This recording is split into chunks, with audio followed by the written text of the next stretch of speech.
Halo, Assalamualaikum warahmatullahi wabarakatuh. Salam sejahtera untuk kita semua. Perkenalkan, nama saya Imtihanul Aliyah dari SMP Darul Fikri Ngoro, JGP Angkatan 10, Kabupaten Jombang. Di sini saya akan melakukan aksi nyata modul 2.2 mengenai pembelajaran sosial dan emosional. Selamat menyaksikan.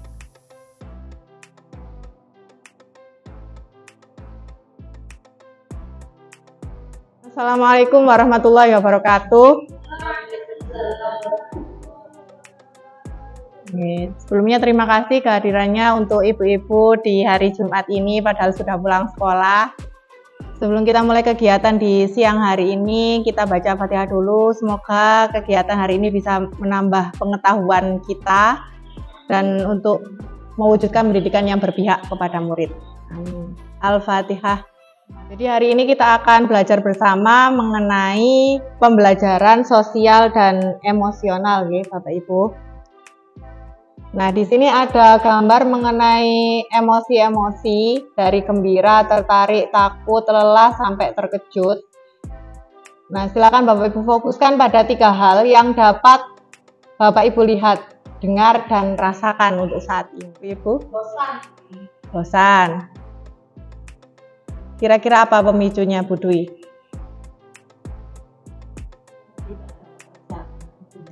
Tidak ada pekerjaan, jadinya bosan. Iya, Bu Risa. Iya. Menyesal. Kenapa, Bu Risa? Tidak sarapan. Kemerutuk. Iya, kenapa, Bu Faiz? Kelelahan. Kenapa, Bu Faiz? Iya, jadi merasa lelah ya. Jadi banyak ekspresi atau emosi yang kita rasakan untuk saat ini. Begitu juga dengan murid-murid kita. Nah, hari ini yang pertama kita akan belajar tentang PSE atau pembelajaran sosial emosional. Kemudian yang selanjutnya ada kompetensi sosial emosional. Yang ketiga implementasi PSE. Yang keempat kesadaran penuh atau mindfulness. Nah, tujuan akhir kita nanti itu akan mewujudkan yang namanya profil pelajar Pancasila. Ada berapa, Bu? 6, betul. Apa saja, Bu Muka? Berima. Ada Tuhan yang esa dan berakhlak mulia, berkebinekaan global, gotong royong mandiri, kreatif dan bernalar kritis. Betul. Tepuk tangan dulu. Alhamdulillah. Iya, betul. Jadi lewat lagu kita lebih apa ya? Lebih lancar dalam menghafal, nggih, Bu Ibu nggih. Kita lanjutkan tentang well-being. Apa itu well-being kira-kira? Nah, ini ada. Yang pertama, well-being itu memiliki sikap yang positif terhadap diri sendiri dan orang lain. Berarti tidak boleh berprasangka buruk. Begitu nggih, Bapak Ibu nggih. Yang kedua, dapat membuat keputusan. Yang ketiga, mengatur tingkah lakunya sendiri. Yang keempat, dapat memenuhi kebutuhan dirinya. Kira-kira kalau semisal kita tidak dapat memenuhi kebutuhan diri, apa yang terjadi kira-kira, Bapak Ibu? Tidak dapat bertahan. Jadi kalau semisal kita mau mengajar anak-anak itu kan dari diri kita sendiri harus merasa nyaman, bahagia terlebih dahulu, baru kita bisa mengajar, bisa transfer perasaan itu ke anak-anak. Gitu ya berarti. Saya lanjutkan. Nah, di sini ada definisi tentang pendidikan. Jadi pendidikan adalah menuntun segala kekuatan dan kodrat yang ada pada anak-anak agar dapat mencapai keselamatan dan kebahagiaan yang setinggi-tingginya baik sebagai manusia maupun anggota masyarakat. Nah, ini yang kita pelajari dari Ki Hajar Dewantara. Jadi berarti bukan hanya soal transfer ilmu tapi juga soal penumbuhan budi pekerti. Nah, ini ada 2 pertanyaan pemantik. Yang pertama, bagaimana Anda menggambarkan seorang pendidik yang mampu menerapkan kompetensi sosial dan emosional dalam menjalankan peran dan tanggung jawabnya sehari-hari? Barangkali ada yang mau berpendapat, Bu?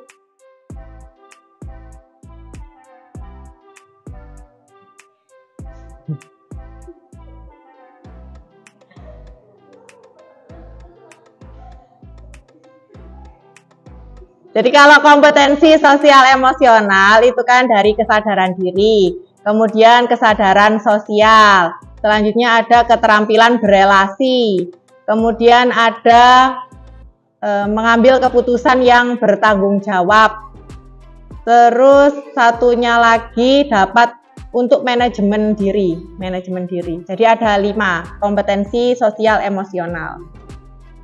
Kemudian yang kedua, apa pengaruh kompetensi sosial emosional tersebut dalam proses dan suasana belajar bagi murid-murid, rekan sejawat, dan komunitas di sekolahnya? Kira-kira kalau KSE-nya bagus atau kompetensi sosial emosional, proses dan suasana belajarnya bagaimana Bapak Ibu? Menyenangkan, gitu ya. Jadi dimulai dari diri kita terlebih dahulu. Kemudian kita lanjutkan ke bagan untuk KSE. Di situ ada peningkatan 5 KSE seperti yang saya sampaikan tadi. Kemudian untuk PSE, pembelajaran sosial emosional, yang kedua harus ada lingkungan belajar yang suportif.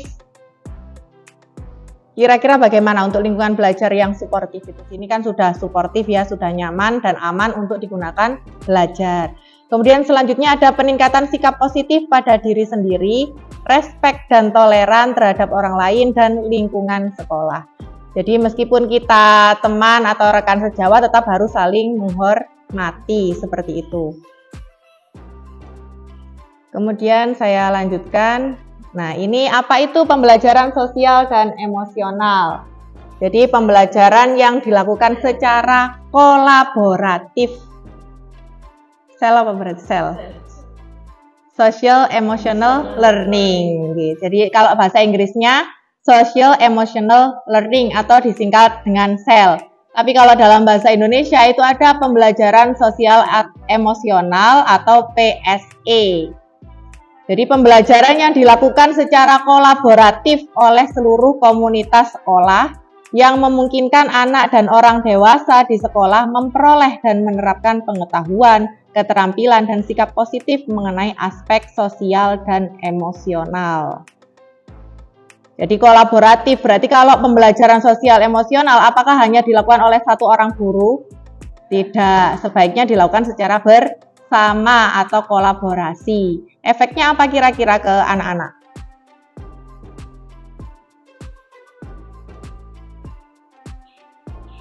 Peningkatan kompetensi terkait sosial emosional. Jadi kalau cuma dilaksanakan oleh satu orang, dampaknya itu kurang terlihat, tapi kalau kita bersama-sama mewujudkan pembelajaran sosial emosional, insya Allah dampaknya akan sangat terlihat atau naik secara signifikan, seperti itu nggih. Jadi kita bersama-sama dapat mewujudkan pembelajaran sosial emosional. Saya lanjutkan, untuk tujuan PSE yang pertama memberikan pemahaman, penghayatan, dan kemampuan untuk mengelola emosi atau kesadaran diri. Kemudian yang kedua ada manajemen diri, dapat menetapkan dan mencapai tujuan yang positif. Yang ketiga ada kesadaran sosial, jadi dia dapat merasakan dan menunjukkan empati kepada orang lain. Jadi kita dapat merasakan emosi yang dirasakan orang lain, seperti misalnya beliau terlihat diam saja, murung, berarti beliau sedang sedih, jangan banyak-banyak ditanya, seperti itu nggih. Terus beliau terlihat bahagia. Biasanya kalau berbahagia itu kan bisa dibagi-bagi nggih, kalau bahagia nggih. Tapi kalau kesedihan kan jarang nggih, biasanya kan disimpan sendiri. Jadi harus bisa merasakan atau berempati. Jadi kalau misalnya ada teman yang sedih, berarti kita harus mengurangi beban beliau, misal tidak menambah-nambah beban kerjanya, misal nggih, misal. Terus selanjutnya ada keterampilan berelasi, membangun dan mempertahankan hubungan yang positif. Berarti berelasi berarti antar teman, begitu nggih. Yang kelima dapat membuat keputusan yang bertanggung jawab. Berarti kira-kira bagaimana? Gimana Bu? Untuk pengambilan keputusan yang bertanggung jawab kira-kira bagaimana? Kalau semisal dalam sebuah forum, kalau sudah diputuskan berarti dihargai, dapat dilaksanakan secara bersama. Dan kalau semisal ada keputusan yang dirasa nanti hasilnya kurang baik setelah dievaluasi, maka tidak boleh saling menyalahkan. Jadi kalau sudah keputusan bersama harus ditanggung bersama. Nah, selanjutnya bagaimana kita biasanya menggambarkan keterampilan sosial dan emosional dalam bahasa sehari-hari, selain ada apalagi ya. Nah, ini ada yang pertama, kesadaran diri. Biasanya dimulai dari mengenal diri kita sendiri, memahami emosi sendiri. Berarti ketika kita sedih, kita tahu sekarang kita itu sedang sedih. Kita pengen apa, kita tahu diri kita itu pengen apa, tujuan kita apa. Jadi harus belajar untuk mengenal diri kita sendiri. Kemudian yang kedua, manajemen diri. Manajemen diri ini terkait pandai mengelola emosi, kelola pikiran. Jadi kalau semisal kita ada permasalahan, ketika kegiatan pembelajaran diusahakan tidak ditampakkan, tidak ditampakkan ke anak-anak. Jadi pandai mengelola emosi. Sebisa mungkin ketika kita mengajar, kita terlihat bersemangat, bahagia, optimis, seperti itu. Jadi perasaan-perasaan yang positif. Kemudian selanjutnya ada kesadaran sosial. Yang pertama ada empati, kemudian paham perasaan orang lain, toleransi, peka. Seperti itu untuk kesadaran sosial. Jadi kita harus bisa memahami perasaan orang lain sedang sedih, bahagia, bosan, dan seterusnya. Lebih peka. Selanjutnya ada keterampilan berelasi, berarti pandai bergaul, open-minded berarti dapat berpikiran terbuka, berarti mampu menerima pendapat orang lain untuk keterampilan berelasi. Selanjutnya pengambilan keputusan itu harus adil, kemudian penuh pertimbangan. Untuk keputusan yang kita ambil itu tentu selalu ada sisi negatif. Jadi untuk berbagai pendapat, misal ketika dalam forum itu kan ada pendapat yang ada nilai positif, ada negatif, positif, negatif. Nah, kita sebaiknya mengambil yang paling sedikit sisi negatifnya. Jadi harus ada pertimbangan-pertimbangan tertentu yang dapat kita ambil yang sisi negatifnya paling sedikit. Untuk yang pengambilan keputusan. Barangkali dari sini ada yang mau ditanyakan, ibu-ibu? Belum, nggih. Nah, selanjutnya kita masuk ke mindfulness atau kesadaran penuh. Kesadaran penuh dapat diartikan sebagai kesadaran yang muncul ketika seorang memberikan perhatian secara sengaja pada kondisi saat sekarang dilandasi rasa ingin tahu dan welas asih. Jadi kesadaran penuh misalnya ketika sekarang ada di sini, kita ada di forum untuk belajar bersama mengenai pembelajaran sosial emosional. Jadi kita memusatkan perhatian kita di sini, hati kita di sini. Hadir secara penuh, tidak memikirkan hal-hal yang ada di rumah misalnya, tidak memikirkan hal-hal konflik antar tetangga misalnya, seperti itu.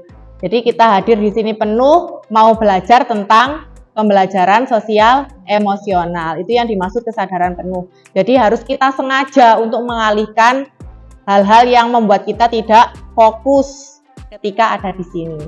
Kira-kira bisa dimengerti? Nah, kemudian untuk mindfulness dalam pendidikan. Yang pertama, being mindful atau menerapkan mindfulness dalam kehidupan sehari-hari. Yang kedua, teach mindfully atau menerapkan mindfulness dalam praktik pembelajaran. Yang ketiga, teach mindfulness atau mengajarkan mindfulness. Jadi mengajarkan, misal untuk teach mindfully, sebelum kita masuk kelas, kita misal perlu menyiapkan diri terlebih dahulu kan, nggih? Misal kita menyiapkan diri berdoa terlebih dahulu sebelum masuk kelas, kita siapkan tarik nafas, bisa pakai teknik stop, nggih. Jadi menghentikan semua aktivitas, kita fokuskan pikiran kita akan mengajar, kemudian berdoa sebelum masuk ke dalam kelas. Jadi menerapkan mindfulness. Kemudian dapat mengajarkan mindfulness juga ke anak-anak. Misal mengajarkan anak-anak, ayo aktivitasnya dihentikan terlebih dahulu. Kita fokuskan untuk kegiatan pembelajaran. Misal dapat melakukan teknik dengan tarik nafas yang dalam, dipejamkan matanya, seperti itu juga bisa. Jadi supaya dia dapat lebih rileks, kemudian hadir penuh dalam kegiatan pembelajaran. Seperti itu. Bisa juga dengan teknik berdoa. Jadi sebelum kita mulai pelajaran, kita berdoa terlebih dahulu. Seperti itu. Nah, ini contoh latihan mindfulness. Di sini yang pertama dapat menuliskan jurnal. Jadi apa yang kita rasakan kita tulis di jurnal atau dalam bentuk catatan. Yang kedua, dapat mendengarkan lagu. Yang ketiga, misal di sini dapat melakukan teknik meditasi. Kemudian yang keempat, dapat membayangkan hal-hal yang ada di pikiran kita saat ini itu apa. Kemudian yang kelima, dapat menggambar. Jadi untuk anak-anak yang suka menggambar itu dapat difokuskan untuk kesadaran penuhnya pada kegiatan menggambar. Misalnya apa yang dipikirkan mereka saat ini dapat digambarkan. Kemudian dapat juga ada teknik peregangan otot. Berarti misal sebelum kegiatan pembelajaran, ayo anak-anak kita peregangan terlebih dahulu. Kan capek kan nggih biasanya untuk ganti pelajaran. Misalnya dari jam pagi sampai jam siang, kan tentunya capek, butuh peregangan atau stretching. Terus bisa juga dengan teknik berjalan dengan sadar. Jadi jalan-jalan terlebih dahulu untuk melepaskan penat atau pikiran-pikiran yang ada di dalam hati misalnya. Jadi ini contoh latihan mindfulness, ada banyak cara. 4. Implementasi pembelajaran sosial dan emosional. Jadi untuk pembelajaran sosial emosional, pendidik dan tenaga kependidikan. Yang pertama dapat belajar, yaitu merefleksikan kompetensi sosial dan emosional pribadi dan mengembangkan kapasitas untuk mengimplementasikan kompetensi sosial dan emosional. Seperti saat ini kita kan sedang belajar mengenai PSE. Kemudian yang kedua, dapat menjadi teladan atau memodelkan kompetensi dan pola pikir di seluruh komunitas sekolah dengan murid dan seterusnya. Jadi selain kita dapat menyampaikan materi, kita harus menjadi teladan yang baik. Sebaik-baik pelajaran, memberi pelajaran adalah melalui teladan atau contoh. Kemudian yang terakhir, berkolaborasi. Berkolaborasi berarti kita secara bersama-sama dapat mengajarkan mengenai keterampilan sosial dan emosional kepada murid, supaya dampaknya lebih baik ke depannya. Nah, selanjutnya PSE untuk orang dewasa harus menjadi bagian penting dari proses pemulihan pendidikan jangka panjang hingga masa mendatang. Penelitian memberikan konfirmasi bahwa mendukung PSE orang dewasa akan dalam komunitas sekolah akan menciptakan kondisi yang lebih baik bagi orang muda untuk belajar dan berkembang. Seperti itu. Jadi PSE bukan hanya bagi anak-anak, tapi juga bagi orang dewasa. Bahkan sampai sepanjang hayat ya, kita belajar tentang tadi kesadaran diri, manajemen diri, kemudian kesadaran sosial, selanjutnya keterampilan berelasi dan pengambilan keputusan bertanggung jawab. Jadi itu terus dipelajari sepanjang hayat sampai kita wafat nanti. Terus selanjutnya mengintegrasikan dalam praktik pembelajaran. Yang pertama ada pembukaan hangat. Jadi kita dapat memberikan kesempatan pada semua murid untuk berbicara dan mendengarkan aktif. Kemudian dapat memungkinkan interaksi atau keterhubungan koneksi, selanjutnya menciptakan rasa memiliki. Jadi misal kita dapat menciptakan rasa memiliki ketika di kelas-kelasnya kotor, kita tidak hanya nunjuk satu orang. Kita dapat memberikan pembelajaran pada anak-anak, coba diperiksa semua lokernya. Itu kan termasuk membangun kesadaran diri sebelum kita memulai pembelajaran, supaya anak-anak lebih sadar diri mengenai kebersihan, seperti itu. Selanjutnya kegiatan inti dapat melibatkan dan menantang murid. Ini dapat dilakukan dengan diskusi akademik, kemudian setting kelas pembelajaran kooperatif, misalnya dapat disetting secara berkelompok untuk tempat duduknya. Selanjutnya pembelajaran berbasis project. Jadi kelompok tadi dapat menyelesaikan satu proyek tertentu. Selanjutnya tentunya ada refleksi diri dan penilaian diri, supaya mereka tahu sejauh mana kompetensi mereka saat ini. Terus apa saja yang kurang, apa saja yang lebih. Jadi untuk refleksi diri ini sebenarnya bukan hanya mencari kekurangan, tapi juga dapat mencari kelebihan. Seperti itu. Selanjutnya pemberian suara dan pilihan. Nah yang terakhir pada kegiatan penutupan, ini ada yang penutupan secara optimistik, berarti penuh semangat. Misalnya dapat memberikan apresiasi terhadap suatu praktik baik yang ditunjukkan, baik individu maupun kelompok. Misal kita kadang kan menyuruh anak-anak tepuk tangan untuk kelompok yang presentasi, itu kan termasuk apresiasi. Selanjutnya dapat mengambil kesimpulan atau insight dalam pembelajaran. Misal ketika terakhir pembelajaran, anak-anak kita hari ini belajar tentang apa? Dapat disimpulkan baik secara individu maupun bersama-sama. Biasanya kan seperti itu, nggih. Terus misal ketika belajar, misal kalau untuk materi IPA isu lingkungan, berarti kira-kira insight apa yang dapat dipelajari? Kita harus membuang sampah di tempatnya supaya tidak terjadi banjir atau bencana. Itu termasuk insight atau kesimpulan dalam pembelajaran. Selanjutnya meminta murid menetapkan tujuan yang akan dilakukan dalam pertemuan berikutnya. Misal berarti setelah ini kalau kita belajar tentang keterampilan membuang sampah, apa yang harus kita lakukan di pertemuan selanjutnya sebaiknya? Selanjutnya kita dapat mengolah sampah, mendaur ulang sampah, belajar tentang hal itu. Itu contoh meminta murid menetapkan tujuan yang akan dilakukan dalam pertemuan berikutnya. Nah, ini contoh pengajaran 5KSE secara spesifik dan eksplisit. Ini manajemen diri dapat dilakukan dengan teknik stop. Kesadaran sosial dapat membuat 3 pertanyaan pemantik dan seterusnya. Dari sini barangkali ada yang mau disampaikan atau ditanyakan? Belum, sudah jelas nih berarti nggih. Insya Allah. Barangkali ibu-ibu ada yang mau berefleksi, hari ini kita belajar tentang apa? Tentang KSE atau kompetensi sosial emosional tadi ada berapa, Ibu? Ada 5. Yang pertama apa, Bu Muka? Yang Bu Muka ingat.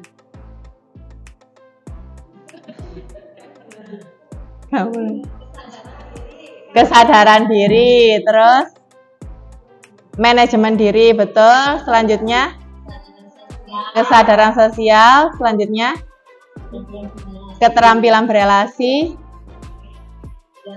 Yang terakhir, pengambilan keputusan yang bertanggung jawab. Alhamdulillah, semoga kita dapat berkomitmen bersama untuk meningkatkan kualitas dari pembelajaran kita selama ini dengan menerapkan pembelajaran sosial dan emosional secara berkolaborasi. Demikian kita akhiri kegiatan di siang ini dengan bacaan hamdalah alhamdulillahirabbil alamin. Sekian dari saya, segala kesalahan saya mohon maaf dan terima kasih sudah meluangkan waktu untuk ibu-ibu. Semoga ilmu yang sedikit tadi bisa bermanfaat dan diterapkan. Saya akhiri, assalamualaikum warahmatullahi wabarakatuh.